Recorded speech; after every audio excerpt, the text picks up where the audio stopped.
सहराए थर में शदीद गर्मी और पानी की अदम दस्तयाबी मोरों के लिए वबाल जान बन गई।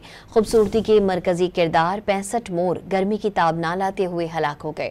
थर पार्कर वाइल्ड लाइफ के मुताबिक मोरों को थर में खुराक तो मिल जाती है लेकिन पानी नहीं मिल पाता।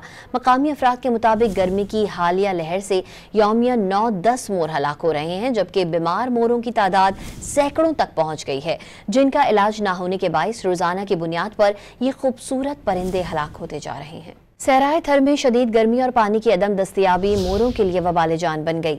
खूबसूरती के मरकजी किरदार 65 मोर गर्मी की ताब ना लाते हुए हलाक हो गए। थर पार्कर वाइल्ड लाइफ के मुताबिक मोरों को थर में खुराक तो मिल जाती है लेकिन पानी नहीं मिल पाता। मकामी अफराद के मुताबिक गर्मी की हालिया लहर से यौमिया 9-10 मोर हलाक हो रहे हैं, जबकि बीमार मोरों की तादाद सैकड़ों तक पहुंच गई है, जिनका इलाज ना होने के बायस रोजाना की बुनियाद पर ये खूबसूरत परिंदे हलाक होते जा रहे हैं।